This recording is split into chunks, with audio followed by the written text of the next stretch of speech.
Yo, Fucking issue. everyone. Yeah. Welcome to FunPop. This is podcast where we usually talk about movies and TV shows and stuff a lot, but this week is going to be a little bit more gaming conversation. It's still part of the stuff we kind of do a little bit every week, but it's going to be a little bit more gaming heavy today. One reason there's just not a lot to talk about with movie stuff, Marvel's light right now. Star Wars stuff is light right now. Like we can get into more, of that another time. But there's a lot to talk about with gaming because the Game Awards are right around the corner. Some kind of more news that came out today that's a little bit interesting. A couple things happened today. It's a little bit interesting. So we'll have some fun speculation about that. But I want to thank each and every one of you for being here. Thank you so much for tuning into all of the content we have here on Fun Speculation. I see lots of awesome people already here hanging out in the chat. Psycho's going to be joining us in a little bit. He just got home from work. He's going to have some food and then hop in. But we have 3-Bit here who's a little bit under the weather, so he's going to stay off cam. He doesn't like being seen when he's sick, I guess. So what's up, 3-Bit? How you doing, bro? Feeling okay? Oh, look at me. Yeah, I'm doing pretty good. It's just also been a busy day. Like I think my body's just catching up because I pulled an all-nighter for an Affleck commercial, so it's kind of kicking my butt. But yeah, other than that, when we were talking about FunPop, I was like, there's not a lot of news out there today, but there's a lot to talk about with Xbox, so maybe we'll have a sprinkle of things if we think about anything. But for the most part, excited to be here. Like always, hello everybody in chat. Love y'all. What's up? We'll talk a little bit about movie stuff. I kind of want to get that stuff out of the way before Psycho gets here because I want him to be part of the conversation when we get into the good gaming stuff here. But how are you doing, Jasper? Yeah. Pretty good. I just uninstalled Star Citizen, so I played it for a day and I was like, okay, that's fun enough, and then I uninstalled it. So that's what I've been up to today. It wasn't worth $500 million? No, I played the free weekend thing. I had a shitty ship, so maybe that's the reason it was shitty. But I don't know. I'm not putting money in the game, so yeah. I kind of honestly feel bad for anybody who has. There's just been other games that have come out. Like if Star Citizen's been invested in for so long now, but then we've gotten games like No Man's Sky in the meantime, and then also you have like Starfield now and stuff like that. It's like, why really play Star Citizen at this point? And like by the time that it's ever fully complete, you're gonna have even more games. Like it's the closest thing to like a universe simulation. Yeah, like it's closer than like Starfield or No Man's Sky. So like, yeah, but Star Citizen, I heard it sucks though. Well, I don't know. That's what people say. Maybe it doesn't. I don't know. It's just like, yeah. You've been following the the Star Citizen tax. Yeah, but no. Maybe there's a little bit of Star Citizen tax going on here, guys. You think? I'm just a little bit biased. Yeah, just $5,000. Yeah, I want my 20 grand I invested in that game. No, I'm just kidding. No, that game, it's good. I mean, I can't say it's good. What it's doing is ambitious, and that's something I kind of do praise for it. Like it's doing something that no other game is kind of attempting to do, so that's where I give it some praise. But where I always have critiqued it has been from a place where you guys are charging thousands of dollars for ships. It's like it gets into feature creep territory where they constantly just add features, and they got to fix the bugs in that feature, and then they take it out and then they add it back in. And yeah, that's where my critique for Star Citizen kind of goes. But it is very impressive. Like it is doing stuff. It has really cool ideas and stuff. Other games it's still, I think, early. Is it boring? Yeah, it's still very tech. It's boring if you don't have any friends. Is it janky to play with? Yeah, like you open a door and then it goes to 3 frames a second, and then you go in the hallway and it goes back up to like 70, and then you turn the corner back down to 3, and so it's poorly optimized. It's boring. It's janky. but has really cool ideas. it's But, some cool ideas there. Yeah, it's great, man. I love to hear it. My main thing is this doesn't have the features yet where it feels like an actual game. It feels like a tech demo still. Yeah, I put some hours into it, so I could kind of talk about it. But. Game Shark in the chat really wants us to watch Samurai Cop. He keeps asking, and I did watch a trailer for it. We were that with that one. No, it's a 80s movie with a bunch of no-name actors that just looks like pure cheese, but it's like looks hilarious. Like it looks like it's good because it's so bad, right? And okay, I'll watch it. Yeah, I've made the decision. I am going to watch it. It's just we've been so busy doing other stuff, and there's been like good stuff to watch recently too. So been doing that. I did watch Oppenheimer. Finally, we got that the night it came to digital, so we bought it and watched it. Oh, yeah. You didn't hear the in the theater. That was intense, but still glorious. Yeah.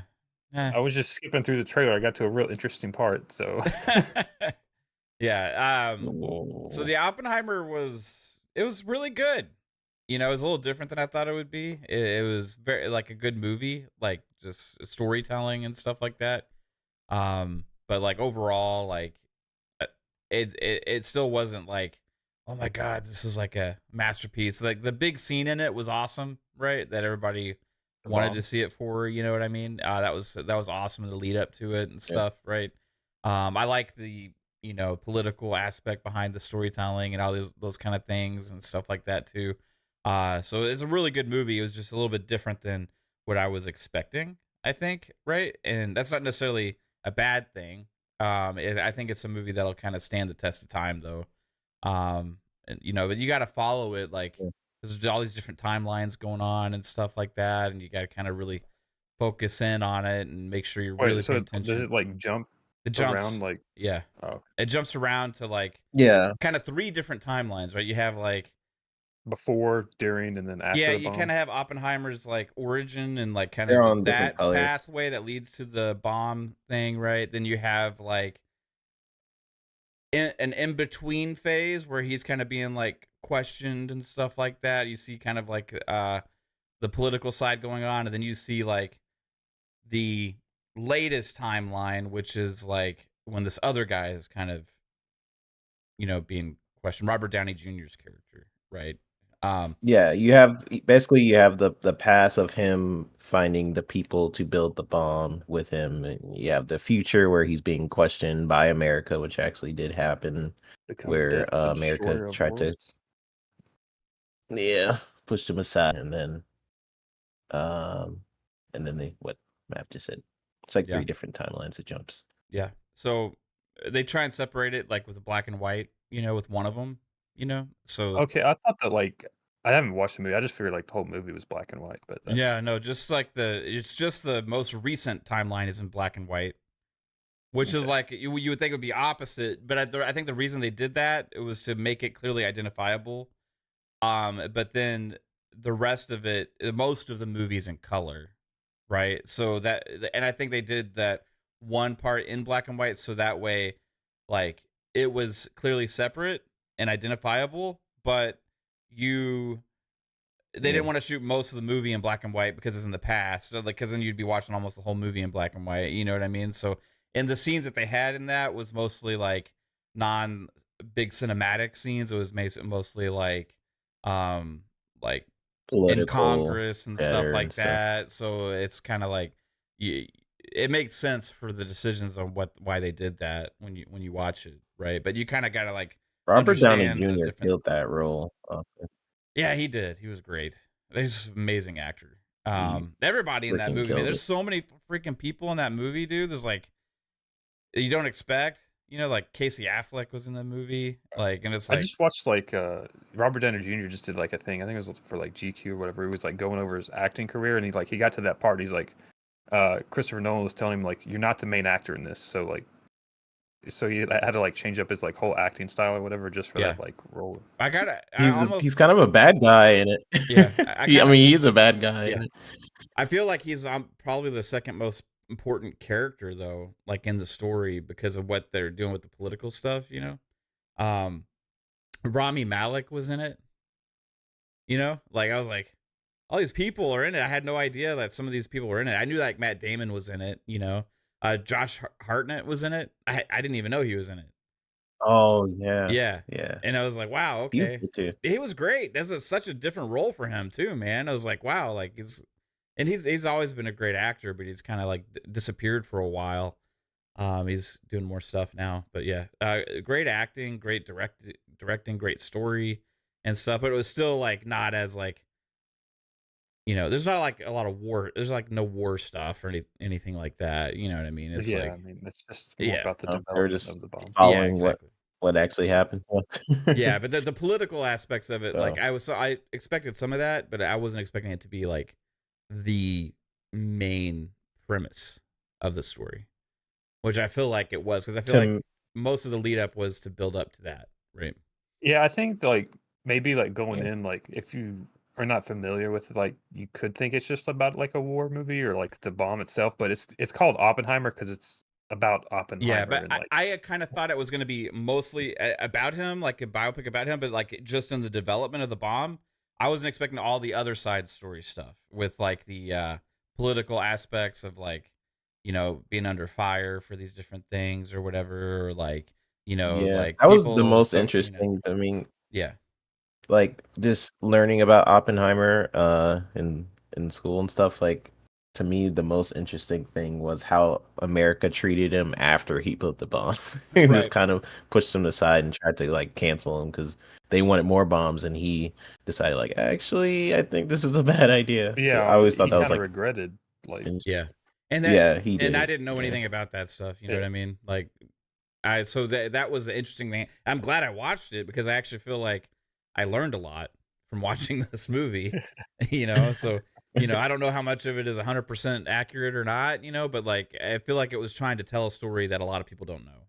You know what I mean? And it's pretty accurate. Yeah. think I benefited from that. So, apprecited it. Something else I saw today, guys, was Trolls. I saw the new Trolls movie, Band Together. Um we like Oh the boy. yeah, we're Trolls fans here in this household, 3-bit. You can roll your eyes and shake your head all you want to. But we saw the first one years ago. My daughter was a lot I younger, did like the first one. and it was great, the second one was kind of okay. This is the third one, and honestly, I think this is probably the second best Trolls movie. Really liked it. There's Do you like another one. Trolls or Yeah, there's been Smurfs better? 3. Oh, Trolls all the way. Yeah. I like Trolls because there's all Okay. these like little like fun things in it, like that the trolls use or like that the worlds are made out of and stuff that's like real world like fun stupid shit, that we're all familiar with. Like they were using like the slap Mhm. hands as like weapons and stuff today. They're like the sticky slap hands as a kid. You would get out of the quarter machine and then you would like take it home and you'd slap it against the window, And then it would fall on the floor and get And then dirty, and you couldn't use it anymore. exactly. There's like that kind of stuff. Like they had the water when they were like was made out of Orbeez, if you're a parent, you know what Orbeez are, So there's just like fun stuff like that. It's a fun family movie to watch with kids, but I like all the music throwbacks too because they do a lot of like montage type musical things from all different eras and genres and stuff like that too. So, but NSYNC was back together in this movie, so it was really cool. Do you even know who NSYNC is, Jasper? Yeah, it's a boy band from like the 90s. Yeah, there you go. Were you even born yet? Yeah, you were. You're like 4, Yeah. 5. Okay. Yeah. It was good. If you're like looking for a fun family movie, I actually recommend it. But yeah, the other thing I wanted to get into, besides talking about shit that you guys don't care about, obviously, is the Fallout TV show. There's been some new information. The first look, actually, Xbox had tweeted that out today, and it's going to be on Amazon Prime, and a little bit of info, kind of about what the show's the premise of it is. So Yeah, this is the official like images. Like everything else before was yeah. kind of leaked. So we see like the main actress here. I'm gonna bring it up on the screen a little bit so you guys can kind of see it. No, I don't want to join your site, Variety. While he's doing that, also Indiana Jones comes out on the 1st for Disney Plus if you want to watch the new Indiana Jones. Right. I had thought it was already there. Nope. I forgot to watch it. Kept like intending to, and then I don't know. So yeah, this is I guess the main actress of Fallout. A little bit of a shot. It looks like that is the actual shot of her walking out of the vault. I honestly was kind of surprised that that's the image they chose to market with. Just because it's kind of like, if you're a Fallout fan, that's kind of like a big moment in the games. And that's something you would, as a viewer, be like, oh, what is that scene going to be like? Well, here it is. Just on the screen for everybody. This looks like it's the main character leaving the vault for the first time. But yeah, that's what they chose to share with Variety and or Vanity Fair. Sorry, not Variety. Fuck. It's interesting. Notice she's got like, it looks like she got a cut on her lip, so maybe got into a little bit of a scuffle in the vault. I don't know. And blinded by the light. It seems like Vanity. Vanity has done that before. The first look or whatever for it too. Yeah, but I was just gonna say, like, Vanity, for some reason, whenever a movie comes out and they cover like the pictures for like Superman, or I forgot what else superhero stuff they've done, but they usually choose like really weird. Well, I mean, I don't know. know. It's whatever's provided to them. It's not Right. Like yeah. This would have been provided to them from the Amazon. Yeah. Is it from Amazon? Courtesy Is it of Amazon Prime or the directors Video. or whoever sends it to them, right? They say courtesy of Prime, so I guess Prime sent it. They probably didn't know. I guess they did. So Alvin with the $5 super chat says, after Starfield, I jumped back into Baldur's Gate 3, about 150 hours in now, and mid-act 3. It's climbing my all-time list fast, hoping for a Game Pass drop at the Game Awards. Yeah, oh, nice. I love that game, man. I need to dive back in. I was about 50 hours in, roughly. I finished Act 1. I started Act 2. And then other stuff started coming out. I kind of stepped away. But it is a masterpiece type game to me. It's so good. I think the worst part of it is like the kind of the ending of Act 1 into like the middle of Act 2. It's kind of like a lull period, but after that, it's like consistently like amazing. Especially if you do like the side content with the side characters. Like that's in Act 2 is when you learn about Shadowheart a lot. So if you are maining her, I sent my Xbox back to repair again. Oh, it's still messed up? Yeah. Oof. So are you having to pay for it again? No, this time it's free. Okay. They're like, oh. I was gonna say, at this point, with all those deals going on, I would have been better off just trading that shit in for. Yeah, I was very tempted to just buy a brand new one, but since they're offering warranty, so it's fine. But I did get my fiance a Series S. That's nice. Oh, nice. What does she play? Does she play a lot of games or no? She loves Hogwarts. That's her favorite game. Okay. Like, she beat it. She beat it before me. Did you tell her it wasn't nominated for anything at the Game Awards? Did she throw a fit? I did. She was like, what the heck? That's great. She was just weird about it, but yeah. So let's get into some of the info here. I'm just going to read this from Vanity Fair because it kind of gives us an idea. I know it's kind of long, but it's a lot of good information so we can kind of see like what we're feeling about the direction of this show, right? I'm kind of liking it. I'm digging their outfits and everything. Yeah. It says Fallout often looks like the distant past, but it's really the far off future, and actually it's the end of life as we know it. In the new series debuting on Amazon Prime's Video on April 12th, a nuclear war breaks out across Earth in the year 2077. Is that interesting that they chose 2077? It's interesting. Because Cyberpunk's 2077. Just, I don't know. Could have been any other year. It's but like, no. It says, which is or was an era of robots, hover cars, and a deep and abiding nostalgia for the America of the 1940s. Everything from the clothes to the entertainment to the vehicles mimic the look of the bygone age, albeit with a sci-fi tilt. That retro futuristic aesthetic was one of the charms of the mega-selling video game series that inspired the show. Mass Extinction is just the starting point for Fallout, which was developed for TV by Westworld creators, Jonathan Nolan and Lisa Let's Joy. go. After the incendiary mushroom clouds, the story flashes forward 219 years. So that's going from 2077 to like 2290 something, 98. Or does it end My up math at is right. 2077? Or 96. 2296, I think, is where that would be. We'll go with that. Yeah. How did humanity fare over those blighted 2 centuries?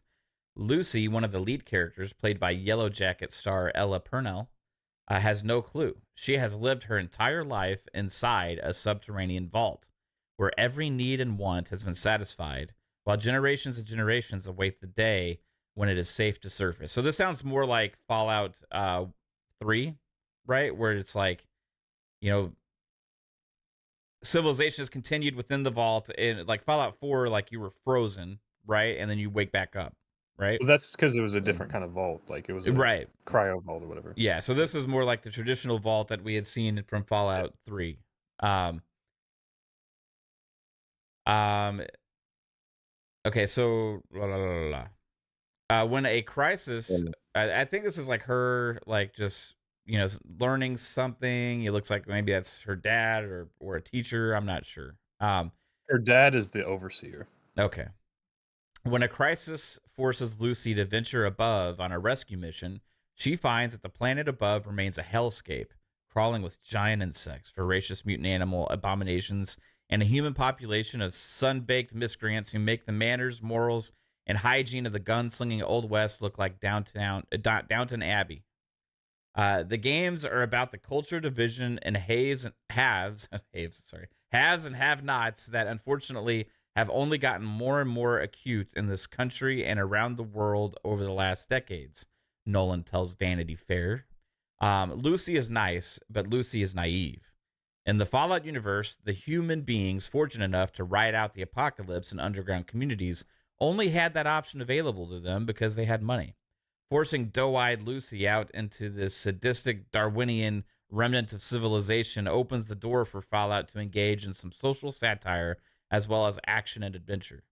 Like HBO's hit The Last of Us, which was also adapted from a blockbuster video game, The End of the World offers a rich opportunity to comment on the real one.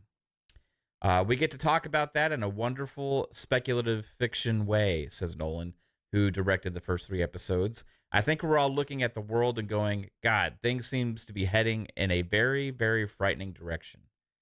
As Westworld demonstrated, Nolan has a fascination with the mix of mythology and psychology that make up human nature. His characters typically believe one thing about themselves while behaving in a radically different way under pressure. He previously created the series Person of Interest about a world in which crimes and terrorism can be predicted in advance, and co-wrote such films as The Prestige, The Dark Knight, and Interstellar with his filmmaker brother, Christopher Nolan. A Jonathan who goes by Jonah is fond of plunging his fictional test subjects into situations that unsettle their deeply held beliefs. So many of us have such naive ideas even now about everyone else's experience, and it's one of the things I love about America. It's this giant manic collection of different experiences, different points of view, Nolan says. Desperation only exacerbates those fissures in Fallout, as Purnell's do-gooder soon discovers. Lucy is charming and plucky and strong, and then you see she's confronted with the reality of, hey, maybe the supposedly virtuous things you grew up with are not necessarily that virtuous. If they are virtuous, they're couched in a circumstantial virtuousness. It's a luxury virtue. You have your point of view because you never ran out of food, right? You guys were able to share everything because you had enough to share. The Fallout series tracks her collision with the hard reality of other people's experiences and what happened to the people who, frankly, were left behind, left to die, Nolan says. And here you see a bunch of the armor, power armor from Fallout, which is pretty badass looking. Dope. I'm curious, does anybody recognize, is that the Brotherhood? Is that the logo? I would assume so. Okay. Yeah. Fallout is leavened by the same twisted sense of humor that made the video game so appealing. The ubiquitous logo of Lucy's people, the Vault Dwellers, is a winking cartoon who perpetually flashes a giant smile and the thumbs up sign. This Vault Boy iconography originated in the games as was intended as an ironic, tone-deaf contrast to the hard-scrabble existence of those who endure on the surface. Nolan enjoys determination to maintain that mordant comedy was the key to making the world work as a series, says game maker Todd Howard, the director of 2008's Fallout 3 and 2015's Fallout 4, and executive producer at Bethesda Game Studios. We had a lot of conversations over the style of humor, the level of violence, the style of violence, says Howard, who's also an executive producer of the show. Look, Fallout can be very dramatic and dark and post-apocalyptic, but you need to weave in a little bit of a wink. I think they threaded that needle really well in the TV show. Vault Boy not only appears in the show, but the imagery even gets an origin story, which we won't spoil here. I'm interested in that for sure. That was something that they came up with that's just really smart, Howard says. Fans of the games should know that everything in the series is officially part of Fallout lore. And Bethesda was careful to make sure the scripts could coexist with previous storylines from the gaming titles. We view what's happening in the show as canon, says Howard. That's what's great. When someone else looks at your work and then translates it in some fashion, he admits to being envious of some of the TV show's interpretations and additions. I sort of looked at it like, why didn't we do that? Here you see like a massive like blimp-looking type flying thing with some little helicopter things that kind of look like the ones from Dune.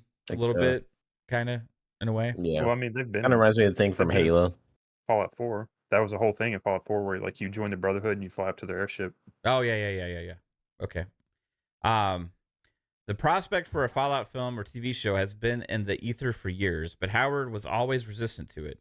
I've taken countless of meetings with producers or heard pitches, and nothing ever felt like the right fit, he says. Or maybe I was wondering a little, how will it affect the franchise? I took a very cautious approach. Howard is an admirer of Interstellar, which he cites as one of the inspirations for Bethesda's latest game, Starfield, a massive world story that allows players to build their own characters and starships to explore more than 1,000 planets scattered throughout the Milky Way. The movies he's worked on are some of my favorites, and I'd heard that he liked video games and had an eye for that stuff, Howard says. I'd said to somebody, and I won't say who, but I was taking a meeting with another producer and said, before I talk to other people, I want to hear that Jonah Nolan says he'll never do it. So I guess Todd really wanted Jonah Nolan to do this in the first place, right? So that led to a conversation between the two, and Nolan actually was interested. He and Joy acquired the rights through their Kilter Films production company, then set about inventing new characters and trials and tribulations with executive producers and writers Geneva Robertson Dwyer and Graham Wagner, who serves as Fallout showrunners.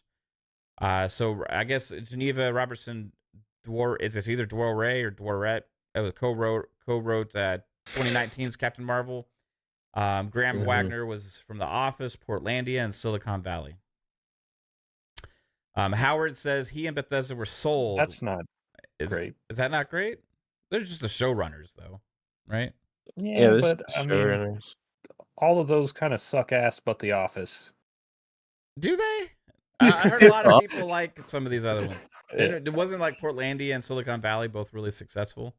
Yeah, I think so, but it's just like I like Silicon Valley. Oh, hey, Psycho, what's up? What the heck, Psycho? I can't even and I like Captain Marvel. I know you guys may not, but I like the first one. I like Captain Marvel. Howard says he and Bethesda were sold when Nolan and his team proposed building an entirely new story within the existing realm of Fallout. I did not want to do an interpretation of an existing story we did. That was the other thing. A lot of pitches were, this is the movie of Fallout 3. I was like, yeah, we told that story. I don't have a lot of interest seeing those translated. I was interested in someone telling a unique Fallout story. Treat it like a game. It gives the creators of the series their own playground to play in. So that's a cool fucking shot right there. Yeah, that's sick. I need to zoom out a little bit so that way. Power armor. Yeah, that's the Brotherhood logo. Is that the T60 or T50? Power armor. That's good. Kind of gives us an idea of when that it's going to be. Well, they already said at the beginning of Yeah. Yeah. Focus active. Yeah, I loved Westworld, dude. Like that's why I'm excited about this show. If anything. It looks more like the T60. Yeah. As the Fallout show progresses, Lucy's journey intersects with the two other lead characters who are new to the universe. One of them is the wannabe soldier Maximus. He grew up above ground, but like Lucy, was also raised in a cloistered family of sorts, a brutal collective of warriors called the Brotherhood of Steel. It's a little bit of the Marine Corps. It's a little bit of the Knights Templar. It's like this kind of weird fusion, Nolan says. It's in the absence of a federal government, you just had all this military hardware lying around. Who would get it? And who would maintain control of it? The answer is the Brotherhood, which Nolan describes as being fueled by a mutated version of patriotism, religion, loyalty, and fraternity. Their control comes from the battalions of super soldier knights in shining power armor who stalk the landscape, enforcing the Brotherhood's notion of order. Maximus fills a role that's straight out of medieval times. He's a squire, Nolan says. This is a drawing on the classic Arthurian knight legends where life was cheap and you had a squire as long as they were useful. They had to prove their worth. They had to prove their valor and their strength. And if they didn't, they were kind of cast aside. There's another shot, like an old airplane. I'm right getting like more New Vegas vibes from like the way they're like talking about the story with like I could see like how episodes are going to be like they go and talk to this one faction, the next episode they're dealing with this other faction, and you can kind of see the city in the background too of this shot, like the remnants of it, which is pretty cool. It looks exactly like Fallout 3 to me, or reminds me of Fallout 3. Fallout 3 was gray. New Vegas was brown. So. Does that sign down there say supper? Looks like stop. SUPP. SUPP. Oh, I can't see the last letter, but I'm guessing it's supposed to be an R. Supplier? Oh, that could be an L. It could be supply. SUPPLY. Yeah, supply. Oh, okay. Oh, yeah. I thought it was said supper. I was gonna say that's pretty interesting if it's supposed to be in California.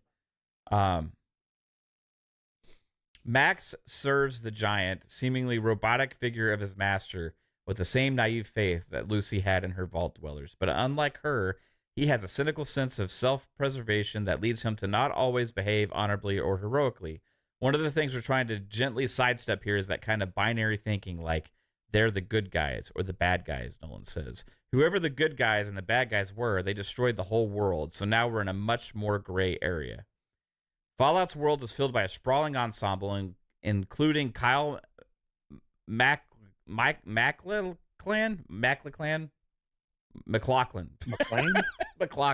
I'm saying that horribly.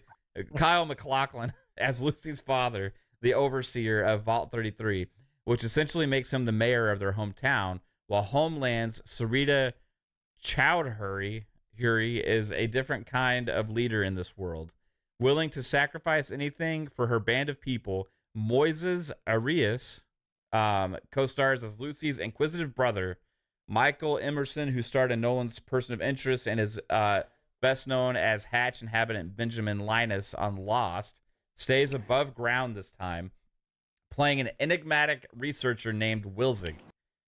Most of the desperate parties are chasing an artifact that has the potential to radically change the power dynamic in this world, as Nolan puts it. So it's like the Halo show. Yeah, they're chasing an artifact. Nice. Love it. Oh, Vic says Risket only got 15 questions. Yes, I'm on top. I'm by default on C Money and Doodle's show, rising the ranks by everybody else, falling just short. Love it. Anyway, I was catching some of that show earlier, and Risket was awesome on it. This is an awesome shot here, right? So this is a ghoul guy. It's interesting sheriff. He's like the sheriff of that town. It looks like it, but he looks badass, dude. I want that character. I want to play as that character. It's giving me Westworld vibes. Like, I love it. Yeah. Then there is Fallout's wild card. Its third lead figure, the sinister bounty hunter, known as the Ghoul. So he's known as the Ghoul. Played by Django Unchained and the Hateful Eight's Walton Goggins. The ghoul is a gruesomely scarred Rough Rider who has a code of honor, but also a ruthless streak. He is the good, the bad, and the ugly all rolled into one. He's also quite a survivor, having existed for hundreds of years. The show occasionally flashes back to the human being he once was, a father and husband named Cooper Howard, before the nuclear holocaust turned the world into a cinder and transformed him into an undead, noseless, sharpshooting fiend. In the Fallout game, ghouls are typically cannon fodder, mindless zombies whose bodies have been mutated by radiation. The ghoul is a legend, distinct among his kind for his cleverness and cunning. There's still something of Cooper Howard, the person he used to be, within this desiccated form. Walton's equally adept at drama and comedy, which is so difficult, Nolan says. There is a chasm in time and distance between who this guy was and who he's become, which for me creates an enormous dramatic question. What happened to this guy? So we'll walk backwards into that. He compares the ghoul to the poet Virgil in Dante's Inferno. What are you doing, Psycho? What is that? Is that the you gargling salt water? Oh, you heard that? Yeah. My mouth was dry, so I was drinking water. He compares the ghoul to the poet Virgil in Dante's Inferno. Someone in this hellish landscape who knows its full scope, origin, and secrets. He becomes our guide and our protagonist in that older world, even as we understand him to be the antagonist at the end of the world, as Nolan says. The game's already created a template for how creatures like him look, but that was dialed back for Goggins' character. For one, he's smarter than the average ghoul. He would naturally have a different physique and face, but there's also a practical reason to make him less ghoulish. You have to be extremely careful with it when you're putting a full appliance in someone's face, because you hired that actor for a reason, Nolan said. Their face is their instrument. The tiny little expressions and changes that they make. I mean, I would disagree with that. You put a fucking helmet on goddamn Mandalorian for 3 seasons. Yeah, but that's a different type of character. Right. Prosthetics designer Vincent Van Dyke devised the look of the ghoul. I need to be able to see Walton in his performance. He needs to look like a ghoul from the game, and he needs to be kind of hot. Okay. That's a hard thing to do. That last part turned out to be literally true. The first day we were shooting with Walton in makeup, he came to set, and I'm looking at him like, Walton, are you crying? He just had sweat leaking out of the prosthetics under his eyes because it was so hot. If Lucy is the innocent of the show, then the ghoul is her polar opposite, damaged and hardened by centuries of endless life in a state of near death. He's got a lot of mileage on him, but he's still got a swagger and kind of charm to him. Like its anti-heroes, the world of Fallout has to maintain an appeal despite its grim aspects. It's a dark world in many ways, Nolan says, but the games were fun to play, fun to explore, and I think that was a mandate for us to make sure that it was enjoyable to spend time in this universe. There's a last shot, it looks like, of the main character Lucy with the director, Jonah Nolan. Nice. Let's go. Yeah. How are y'all feeling about it, guys? I'm excited, man. It feels like they understand what Fallout is to me and the people behind it. I mean, I'm a fan of Christopher Nolan's brother, Jonathan Nolan. The showrunners, like, we'll see.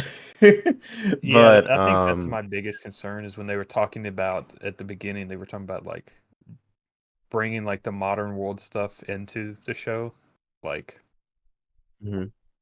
I don't know. What made me it feels like they kind of understand what it is though when they were kind of talking about the Pip-Boy thing and how that's kind of a critique on having this, friendly character in this kind of messed up world. It's pretty much what Fallout is. It's like a mixture of different styles. Like it's supposed to look old, but it's just like futuristic technology and has a bit of humor to it, but it's also pretty dark.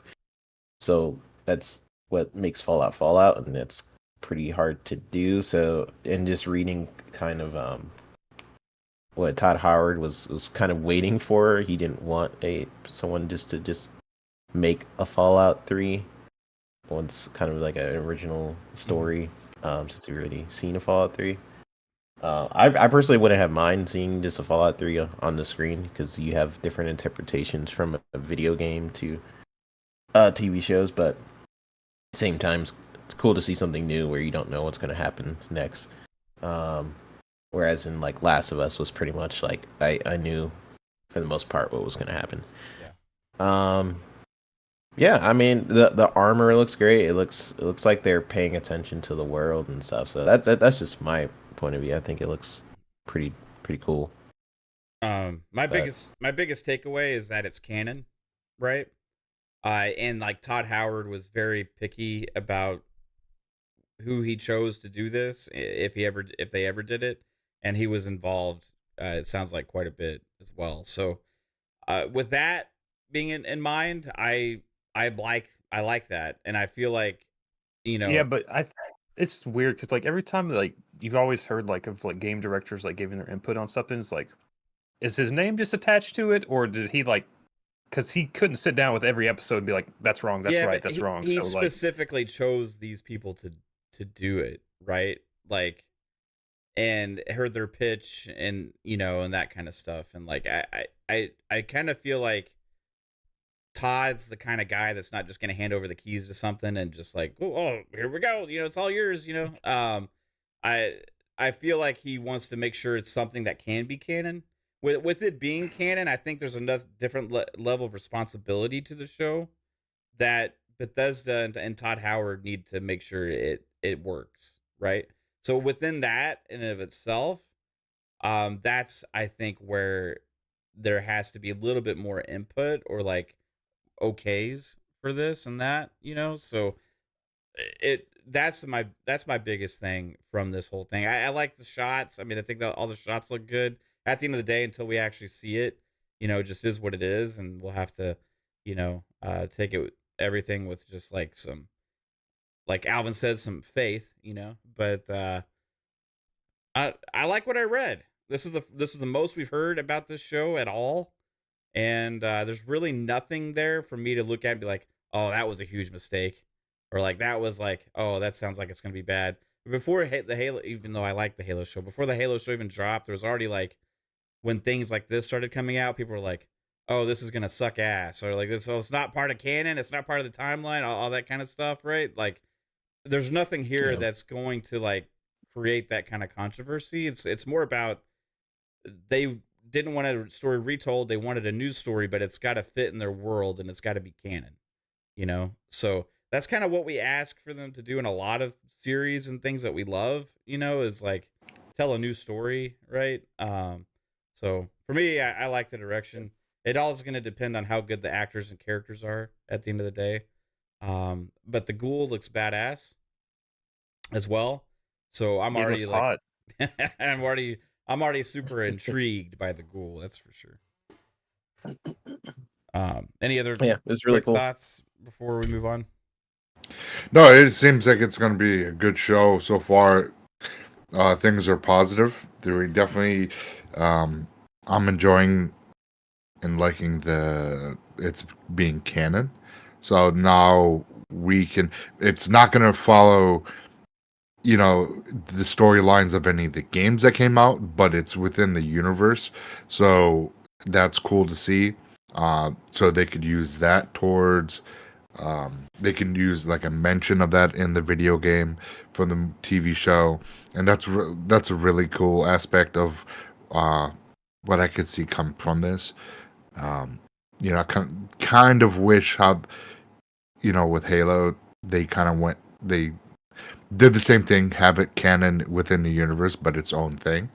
Because they don't have to, they could do whatever they want, but it's good to see that Fallout's doing this, and Todd Howard was kind of looked at it. It was like, all right, this is my expectation, and it sounds like the writers and everybody that has hands on this TV show is doing it justice, and he's pretty much signed off on it. Like, hey, I'm cool with it so far. Keep it how what we agreed with, and let's green light this, and we could see it could be one of those sleeper hits for a TV series. Did they say what streaming service or what's going to come? It's on Prime, Amazon Prime. Prime? Yeah, Okay. April 12th. Yep. I like that. I've liked some of the shows that they have came out with on Prime. So it seems like it's a very capable hand. They have the budget to really go all out and give us an immerse of with the lore of Fallout, and I really hope they hit it out of the park. So it's one of those good things. Another a positive note for Bethesda and the people who made this show, so it can keep going. Yeah. Yeah. Arthur One says, was the Halo show any good? Never watched it. I know everyone on Twitter hated it. There's some definite controversial things and stuff they did with the show that a lot of people are going to hate. Personally, I just took it for what it was, and I actually enjoyed watching it. Do I have critiques? Yes, but at the end of the day, I just kind of accepted it for what they're doing and accepted it for the show that they're trying to make, and like I actually really enjoyed it. I'm not the most critical person either, so at the end of the day, I'm watching it for my own enjoyment, not to like how did they hold up with Halo? I'm just watching a show and like seeing if I like it or not. And I always want more Halo stories told. So I'm not going to be as like difficult on it as some others, but I understand the people that don't like it a lot. I completely get what they're coming from. I'm going to be super excited for season 2. So I can't wait till that happens. The thing with the Halo, I know this is kind of off topic, talking about the Halo show, but the thing with the Halo show, it's like the action battle scenes between the Spartans and the Covenant were really freaking great. Though the beginning loved it, and I liked how the ending was, and it, that's what people were expecting and kind of wanting. They handle Halo. Instead, 75% of this Quan Ha and the fucking alien. That storyline should have fucked off. That like the whole fucking like him getting the visions and things like that, and constantly have his helmet off, and because we're not used to that because of the video games. They never did that with the games, so that's why people didn't like it. But it was like his telling of Master Chief, and he did okay until he the fucking like trying, like the nude scenes are like, why was this really ever needed? Like why do we need to see his cheeks? Like what the fuck? And the other filler stuff, it just felt like it was like not well thought out. It was just there to kind of like fill in the episodes, and then it was like this massive ending and great ending. I mean, like I said, CGI was pretty good. The way how Chief moved, and how really the Spartans did handle themselves. Yeah, Spartans are cool. Felt real. It felt like that. Okay, the Spartans are gonna move fast. The Spartans are gonna be able to pick up a mounted 50 cal and hold it. Like they did good things with it. It was just like they just lost the vision in between the with whatever the story was, and I wish 343 somebody was like outside of Bonnie Ross was looking at this. Yeah, they had was her name like Coco something? I forgot her first name. Yeah, because she's whoever it is. We haven't really heard from her within the Halo universe, so I don't know where she falls in within the company. If she's just the intern, or she's just she's been there. I don't know Bonnie Ross's. But it's just yeah, it Kiki just Wolf, wasn't that's well. it. Yeah, I was way off with that. Thanks, Alvin. Holy shit, Jasper! All right, yeah. So it just didn't feel nostalgic, and that's what they fell short. They should have gave us a true to Master Chief. If they kept it to that, kept him to his minimal dialogue, and even really if they had him talk a little bit more, that's fine. But keep the fucking helmet on. Stop showing your cheeks, and don't give us this Covenant love story that no one fucking asked for. You know, the love story was technically between Cortana and Chief. That was the love story. You know, but it was like there but not there. You know what I mean? And they were, I don't know what they were trying to do with.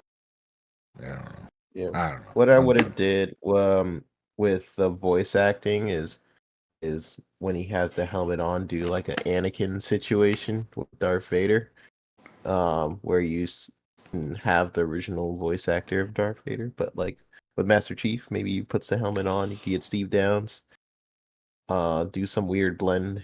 I don't know, but for the most part, I have similar views to Mav, where I can watch really bad movies and enjoy it, and if I have context of what I'm going in to watch, like if I have context of like, oh, this is not really canon, and I'm like, okay, then I will sort of treat it that way.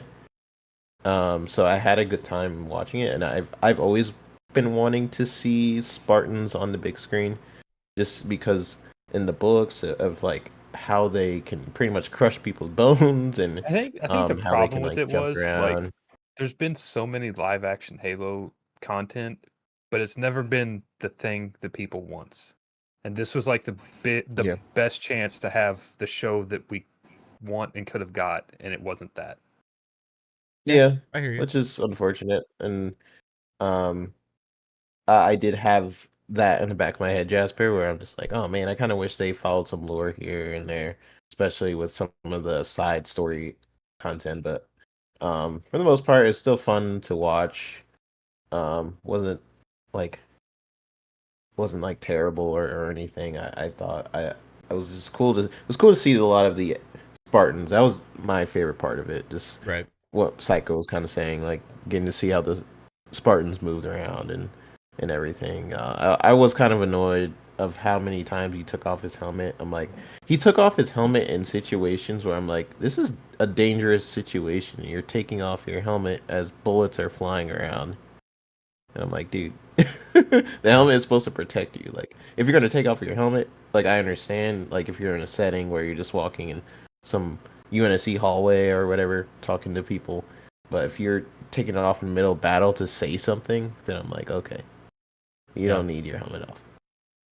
So, anyways. So, like I said before we got started, we were gonna have some more gaming talk on this FunPop, right? So, you know, it's time. The Game Awards right around the corner, and today there's an email that went around from Xbox to I don't know who all got that email. I don't know. I may have got it. I haven't looked. I'm not getting their emails anymore. I don't know why. Like I used to get emails from Xbox all the time. I think I fucked up something within the like their account stuff with which email they're supposed to send to, because I used to get emails for like every little thing and all this stupid shit, but like I don't get any like Xbox emails anymore. So I got to double check on that. But anyway, I saw it going around, the email that was there and that was shared quite a bit. Now, before we get too deep into this, Alvin just hit us with a $2. It says, Kiki and Ross are gone. Halo 2, Season 2 should be better. Hopefully so. We'll see. I think the way they ended Season 1 gives us some good hope for Season 2. But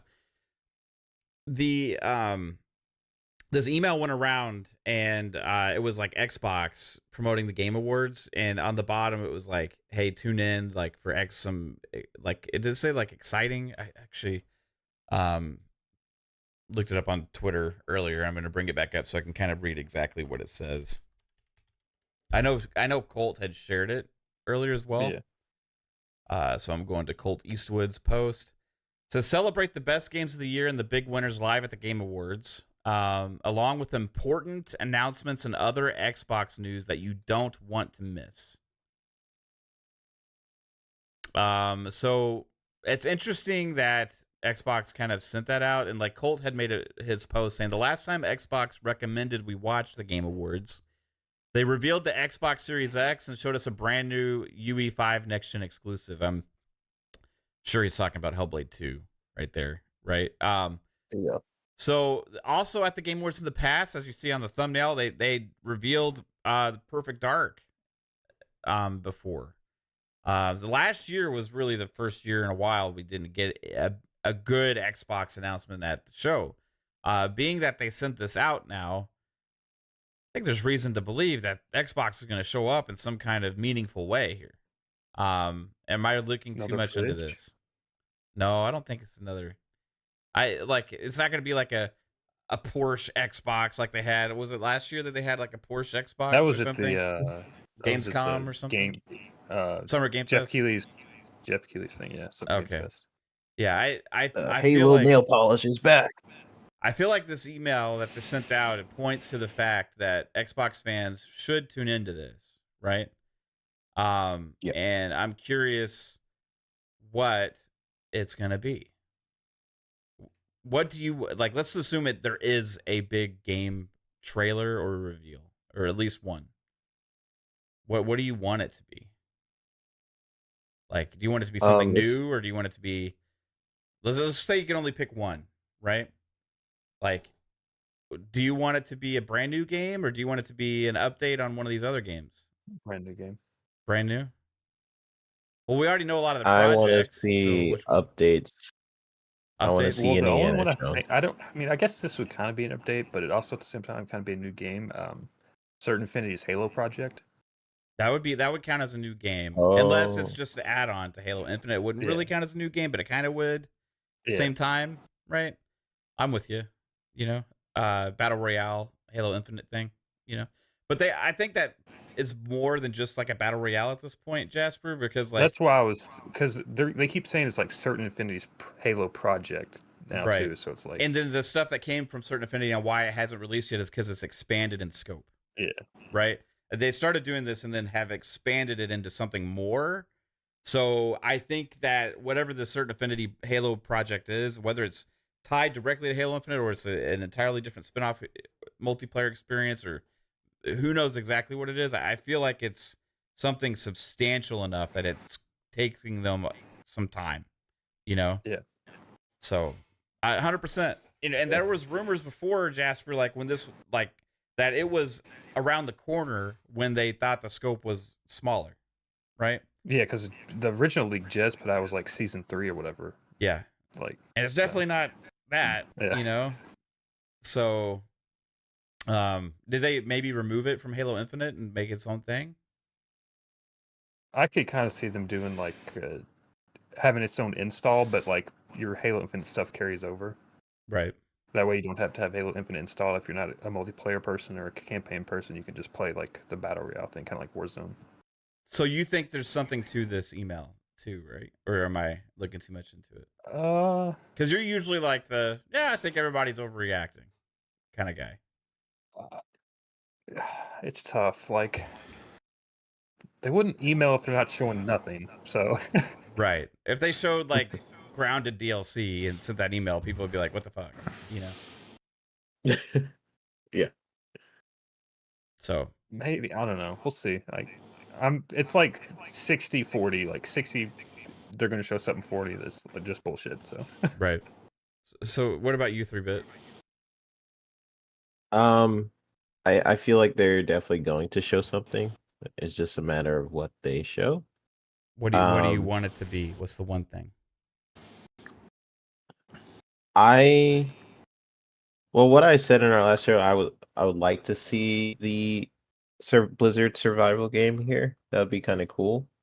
To see what it is, but what I actually want to see, Jasper kind of stole my answer, so I'm gonna switch it to, I really want to see Indiana Jones. That's not a far-fetched idea, 3-bit, because that could be the big holiday game for 2024. Yep. There's reason to believe that. And this is not just this. This is based on leaks that came from the timeline of releases that Bethesda and MX had originally planned, and originally it was a year after Starfield, right? Everything got pushed back. So if everything got pushed back equally, that would still put Indiana Jones within releasing at the end of this year. Right. So that'd be cool. I mean, I feel like the Indiana Jones, they can't necessarily rely on the movie success. So maybe this can bolster it back into I don't know, just like a celebration of that IP, and then a lot of people, I don't know. I feel like it has a lot of potential. I really like machine games. I don't know if it's gonna be first or third person. Do we know any details on that? If it's first I or think third? there was I feel like there was an article and there was something that mentioned as like a mixture of both or something. I can't remember for sure though.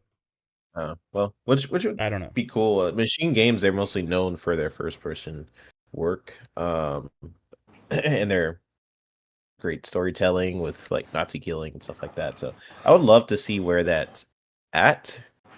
I've seen some people mention Fable and stuff. I'm not going to talk about that, but yeah, I would love to see Indiana Jones or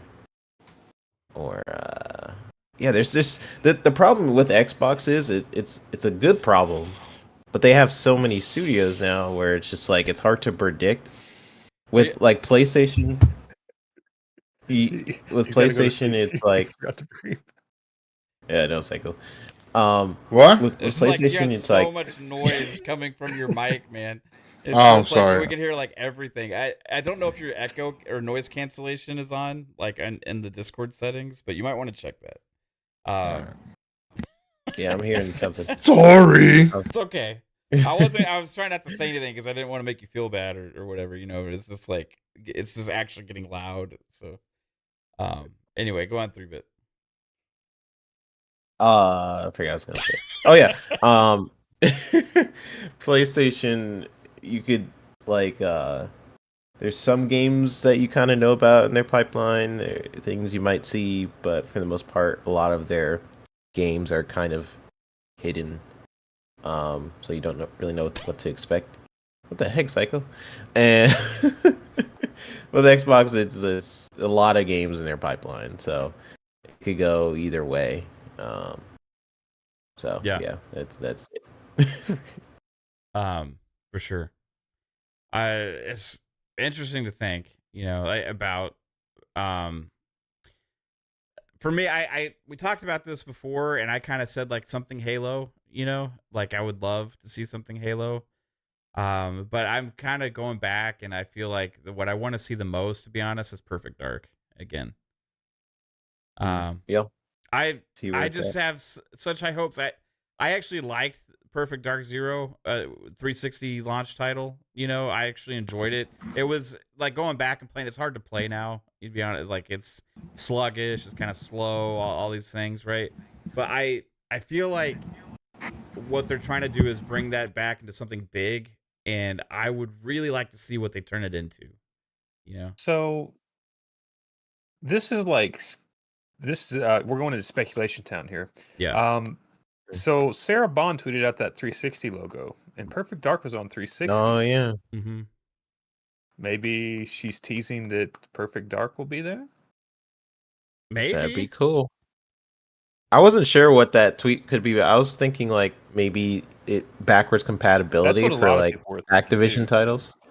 Yeah, but that's a good one too. I mean, it's time for them to show it, right? Like, it's not just that, but like a lot of those games that they originally revealed back then, we've already seen from. Well, there's a couple we haven't. We haven't seen any more from State of Decay 3, and we haven't seen more from Perfect Dark. Now, Perfect Dark makes more sense for the Game Awards because that's where it was originally revealed. They've shown Hellblade 2 twice at the Game Awards as well. So if we're, you know, chalking up that maybe the Game Awards audience may be already familiar with it or whatever because they've seen it before, this would be a great time for an update. I have no idea when that game is planned on coming out. So if it's not planned on coming out in the next year and a half, it wouldn't necessarily make sense at this point to show it at the Game Awards unless there's something substantial to show to generate that hype, right? So I don't know. I really want to know what the game is, what it looks like. I want to have an idea about it more than just what we saw before, because it's one that the Xbox community had been asking for a long time. They finally did it, but then now we're like, it's going on 4 years since we've seen it at this point. Yeah, something like that. So it's time to show that game again. I really hope we see it, but we'll see. I think they do have something. What about you, Psycho? What's the number one thing you'd want to see at the Game Awards? I think we're gonna see a little bit of Fable. Hey, can you hear me? Yeah. Yeah, we can hear you. Okay. I turned my gain up. Up? Yeah. You would want to Down. Turn it down. Down so you can't hear it, or you can hear it. Well, What if do we're you getting want? too much What? background noise from your mic, you want to turn the gain down because that's Oh. allowing more sound to come through your mic, right? Oh, Yeah, how but about like, now?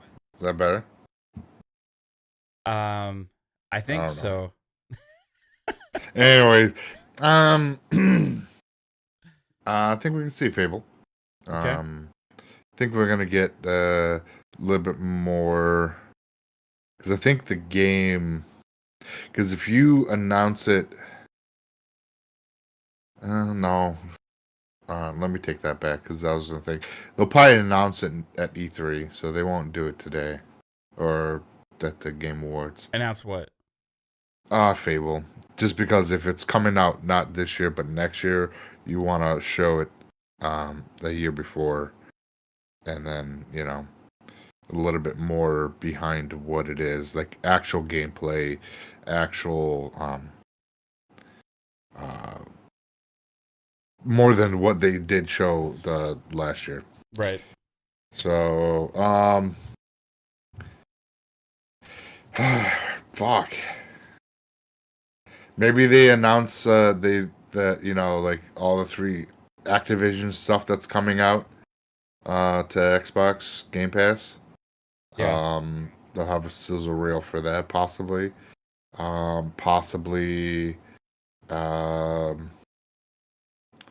We'll see. What do you want? What do you want it to be? Like, what's the number one thing you want to see? I just thought of something that could make this email like a BS thing. Call of Duty Season 1 comes out on the 6th, and Game Awards is on the 7th. So if it's just a Call of Duty ad for Season 1, that's going to be so fucking lame. I don't think they'll do. I don't think that'll be it. Yeah. Yeah. No, I don't think. So. Um, I mean, they might still have something there for it, but like, I don't think that would be it. Yeah, and I think that Call of Duty will also technically have. It can't go into Game Pass until 2025 or something like that. The old ones, I think, can. Yeah, the old ones can. Yeah, and okay. next year's COD. Well, I mean, do we know that for sure? There's no Like reason they drafted new contracts. I mean, I think the 10-year deal that they would have signed with PlayStation probably took care of a lot of that stuff. You know what I mean? Like, Right. I'll also like it's not necessarily in PlayStation's best interest anymore to like, have like to do anything with that stuff. Like to keep paying for marketing rights in the future. So Right. I feel like they probably let it end, and that's why they did this Call of Duty this year the way they did. Right? That's what the speculation's been all along with Modern Warfare 3, right? So Basically just printed again. what I really want is State of Decay 3. See where that game is. Oh. Because they only gave us just the CGI trailer. And that's it. And they've talked about it a little bit here and there. But I would really love to see how this game is shaping up to be. Because State of Decay 2, they've really done great things with it since the launch. So to see if they go with a single player narrative, kind of like A Last of Us, but State of Decay style, and everything, with the bloaters, and that'd be really, really interesting if they go, because it's always been kind of like that co-op, survival game. So if they go with a single player action, narrative story with this, and then have the multiplayer aspect as well, I think that'd be like a fucking hit. You know, like experience State of Decay as a single player story, or play how like State of Decay 2 was, and then have like kind of both. Like that's the multiplayer side of it, and then the single player side of it is like this really great, intense narrative story that Xbox has been kind of lacking. That everyone has been kind of like wanting. Yeah. You know, Man, that I just gotta be honest. I hope to God they don't do that. I was gonna say I don't want that either. I don't want that at all. But like I get from people that may, you know, about like I just want them to build upon, like, you know, what they've done, and make it bigger. But if they want a franchise out of a game, then they could, you know, like if the story, if let's say the single player, if this is a fact, and the single player really they fucking drive it home, they can spin that into a whole new series with State of Decay. Keep State of Decay how we know is the first and the second one, and then have like this spin-off single player action if it really does well. Yeah. I'm mean, just saying, because it's different. You could just play State of Decay solo like now. That you don't because if you want a lot of casuals, a lot of like the PlayStation community, if you want a lot of those gamers to come pick up your controller, you have to give them something that they give them The Last of Us. They already got, you know what I mean? No, not The Last of Us, because you know The Last of Us is not a good story. But like but it's not. For me, I kind of get bored. But just to be fair, it's one of the most critically acclaimed stories. Out there, right? So it's like the perception like from it. that community, especially on the PlayStation side, is that it's an amazing story, right? So it's like, well, yeah. For them, I don't know if they're looking for another story-based third-person action. They love that. We're talking about that's all Sony makes. They love that shit. Right, so they're gonna buy The Last of Us Part Days Gone. Days Gone. They love. Yeah. Well, there's the hardcore love Days Gone. I mean, but if you think about what State of Decay is, Psycho, it's like as a franchise, unless they completely change it, I mean, it does have a story, but it's also like the base building. The base building. That's like I said. Let that be the multiplayer side. This is just hypothetical, motherfuckers. All right, this ain't what's happening. This is hypothetical. Let them do the multiplayer aspect. What you want? Do you want them to? I don't know what I want. All right, I just want good games. I just want to play some games. Do you want them to do that for you, or so that way they sell more Xboxes to play? Does PlayStation people play State of Decay? I think you'll get more people to the ecosystem if you do that. Right. So you don't actually want to play a State of Decay single player action adventure game. Oh no. What is Psychonauts 8 want? I don't know what I want. All right, I'm fucking. I want to play. I want to play Fable. Fable is what I really want, but they're not going to show that. They're not going to show Fable. All right.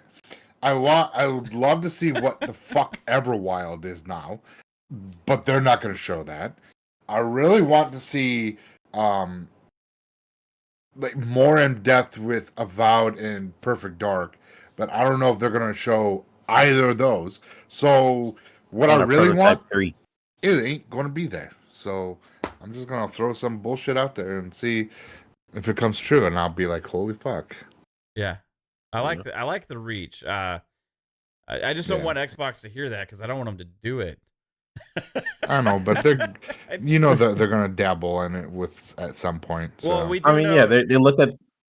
Yeah, go ahead. So we do know that they did have like this whole Unreal 5 like cinematic team that is part of Coalition that was spurned off of them or something. I don't remember exactly how it worked, but like that they're helping with State of Decay, like potentially cinematics or something like that. So we Well, know that's that what I'm there saying. is going to be some, at least potentially more cinematics in State of Decay 3, right? And they're trying to go That's bigger, but I don't want them that's to why I think turn it into The Last of Us. That would piss I don't me think it'll be off, The you Last know? of Us. I think it'll be more. It's State of Decay, but you'll have that story-driven gameplay that they could be doing too, because they showed one the lady that was in the forest getting, hearing shit and then looking at the deer, and then it was like zombified. So something tells me that it's not going to be your traditional State of Decay, just on that aspect. That's why I'm kind of like saying what I'm No, saying. 'Cause, visually, like, they're pumping I it up. think they're going to change things up, but again, like I said, let's keep what we know of State of Decay there in the multiplayer. And if you want to try something new, do like a single player story. But again, Yeah. I is a survey in the chat says State of Decay will become a huge MMO. That's kind of like, that was the original vision from the original creator of State of Decay. He wanted to turn it into this big, massive multiplayer online game, but like obviously they had limited resources. They had small budget. They had a team that was trying to get these games out. Now, what they've done is they've released buggy games that have been supported and turned into great games, right? And they did that with State of Decay 1, and then they doubled down and did the same thing with State of Decay 2. It turned out to be like amazing. If you play it now, they're still updating, supporting that game like so much with great content and stuff. Like it's a blast. But like I have a feeling like the next game would be like potentially more like a grand version of Yeah, that. and But not the basically, fucking jank. but I do think there will be better story elements within the story of it, right? Like I think within the story, I think there could be potentially like bigger story elements to get you more attached to like the world and what's going on, right? So I think they could improve in that direction, but I don't like know about doing like a whole separate like State of Decay is single about to be player moved to action. thing, and then because then you're making like two kind of types of games at that point, right? Like, so I mean, this visually, just based on things, I feel like State of Decay 3 is going to be more story focused this time around.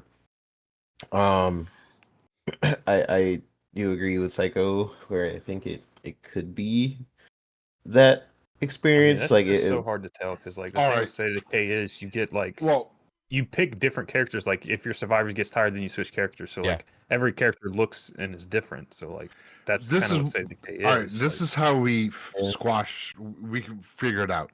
3-Bit, get a job at Undead Labs, and and then I'll let you you know, guys. and then no, leak no, it all. you won't let us know because you never tell us anything. You just work there, and then we'll figure it out after the fact. Okay. So I have an idea too, Psycho, that may be a little simpler than that. They could just show us the fucking game and tell us what it is. That would be amazing too, right? So like maybe they will show us that at the Game Awards. Like we're talking about, it's time, right? It's 2020. Yeah, was it 2020? So it's been 3 years now. So yeah, 'cause that was a launch. It's time to show us. Yeah, because that was like the roadmap going forward. Like here's what we can show you, and great showcase. Now it's time to show us what you've been doing, guys. Yeah. That's what I think. What I really want. It's not that I want to see if it's a single player or multiplayer. I just want to know what the fuck this game is. That's Yeah. all. Yeah. Same thing with Yeah. fucking Everwild.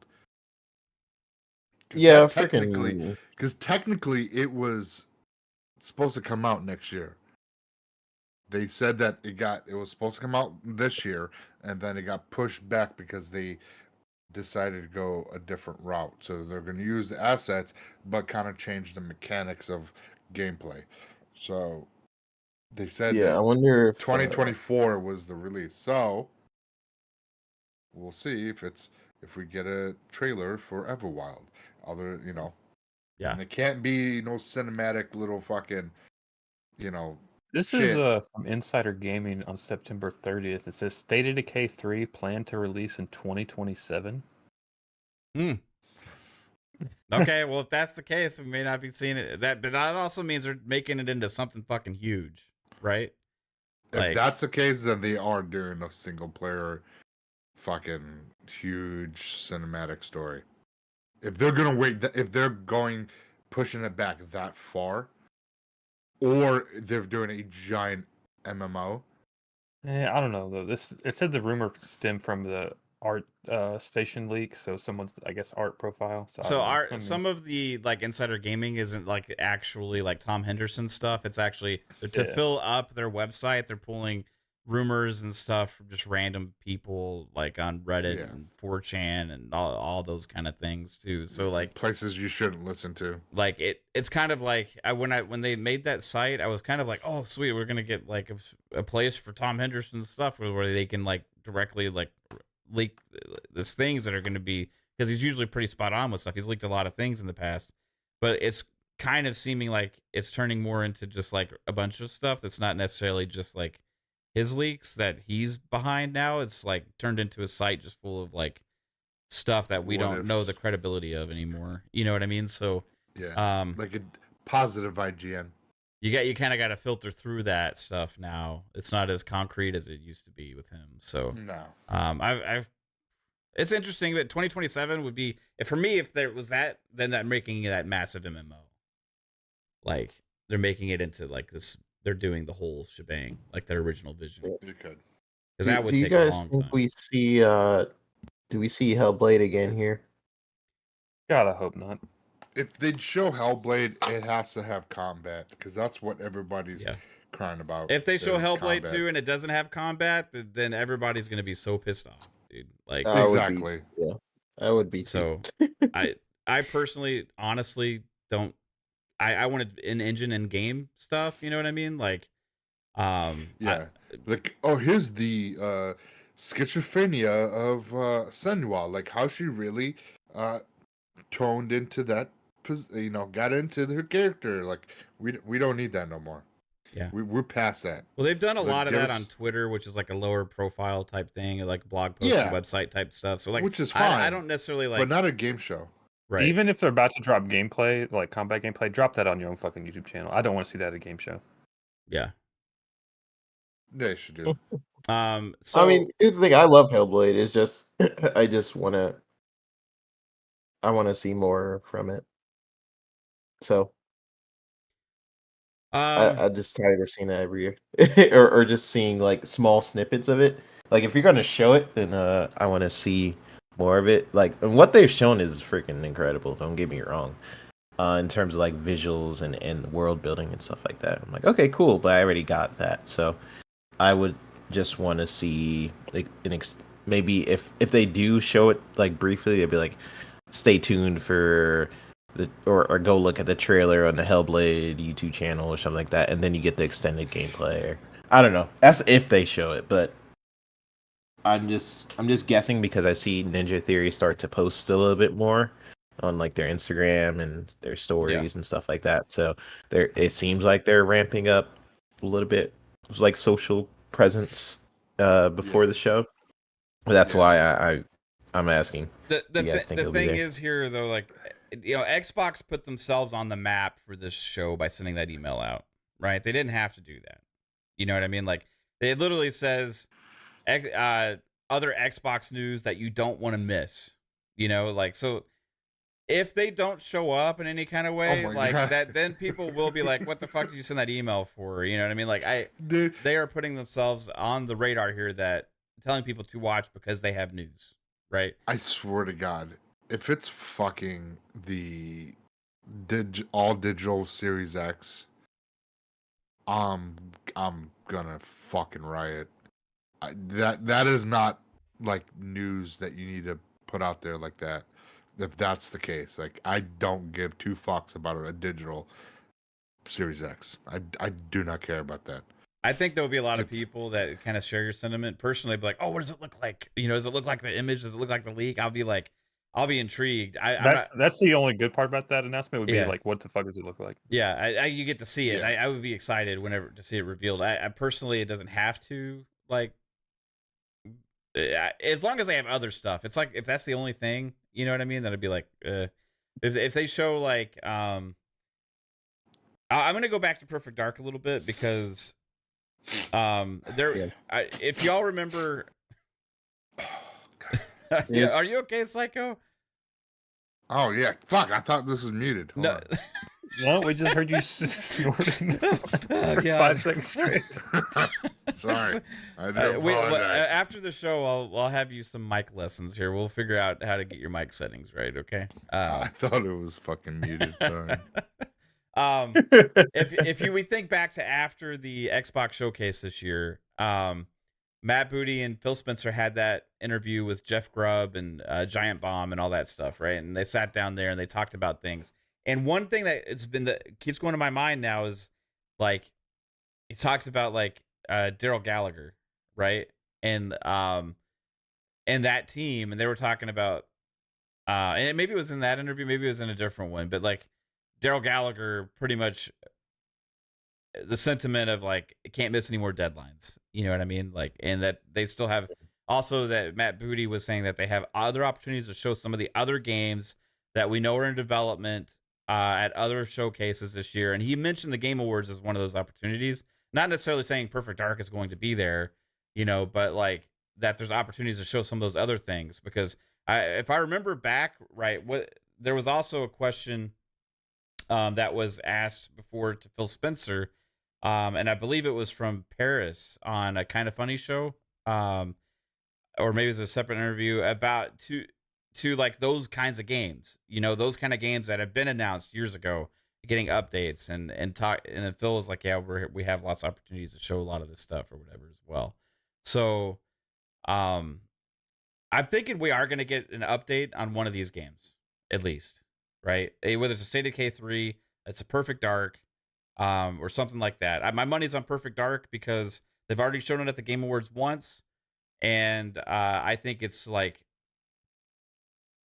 probably like what they consider like a heavy marketing type material game, you know, like a showpiece type game. When they showed it at the Game Awards last time, it blew up, right? It was the talk of the Game Awards after the show, right? So bring that back. It'll potentially be the talk there. The question is, will they have more than one thing? Which game is it that they will showcase again? And then will they show the discless Xbox? Unless the discless Xbox comes out in the next couple months, you don't show it here, whatsoever, right? Which, you know, I think the leaks put it later in the year, if I remember right. So you don't announce something like that until like a month maybe before you release it, maybe 2 tops. Because all that's gonna do is be negative fucking feedback anyway. It's gonna be you're gonna get people like, oh, the discless Xbox Series X, you know, they're just going all digital, you know, all this stuff, and like you'll have some criticism, all these kind of things, and like you don't want that going on for months. And then also it's like you don't want also people that want that one that may want that one to not buy an Xbox right now, right? So you don't announce I those wouldn't kind of things announce it until here. you don't announce those things till closer to release, right? Because unless it's like an Xbox Pro or something, or like a new like a handheld or something like that, like some other thing we're not even thinking about that you want to start building up hype for, right? I could see that, but I don't think this would be the right venue for that either now, you know, because you don't have the opportunity to show as many different things as you would now, like for a device like that either. So, and those aren't even rumored to be in the works right now anyway. So, Not on this stage. I'm thinking games, man. I think we're gonna see some fucking Xbox games. And that has me Yeah, excited I for the think Game Awards. Perfect Dark might be a good one. I'm just wondering, you know, it's been in a development for a while. We've had the different studios now jumping in on it. Wait, different studios jumping in on it. What do you know, 3-bit? Like, because we know Crystal Dynamics has jumped in on it, but you said studios. Yeah, Crystal Dynamics Studio, not studios. studio. There's multiple people in Crystal Dynamics. Okay, but Crystal Dynamics, you said studios. Crystal Dynamics is a studio. Crystal Dynamics. Wait, TiMMEH, what did you want to say? I didn't say nothing. I just said that they were a studio that is working on it. Yeah, you misspoke. No, I didn't. Well, it's the initiative, Certain Affinity, and Crystal Dynamics have worked on it. Okay. Yes. Jeffrey knows. Certain Affinity was No, also baby, was you a ain't talking your way out of this. All right, what do you know? Tell us. No, just kidding. I don't know anything. Well, the initiative is the main Anyway. studio, and we know that Yeah. Crystal Dynamics has been a support studio. So Yeah, but Crystal yeah, Dynamics there you is go. probably the bulk of the workforce on it, I Yeah. think. So, we know, and there's also been like job postings that it could be first and third person. Like they've been hiring for positions that people are experienced with both. Because I know it's the main thing that people kind of want to know with Perfect Dark is it first sort of like before, like the past Perfect Dark games, and or is it like a mixture of, because the way they've been describing the game, the way like we've seen like different rumors or leaks about it, is that in terms of physics and like how the game is kind of like a Remedy game in a way, where it seems like it's like lots of objects and stuff going around. I've seen like a cult video kind of break that down. So I don't know if that's true or not, but I don't know. Seems interesting. I see maps.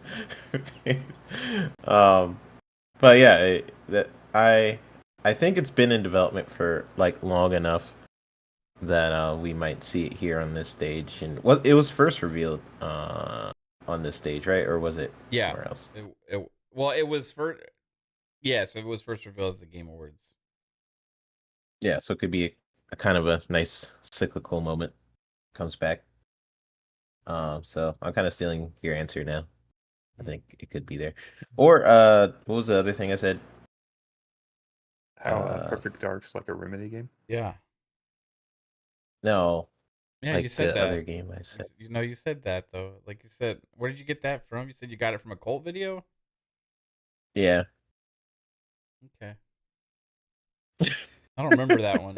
I'd have to go back and watch. Which one was that, 3-bit? Which cult video was it? I don't know. It was like a year ago. I'll have to find it. Okay.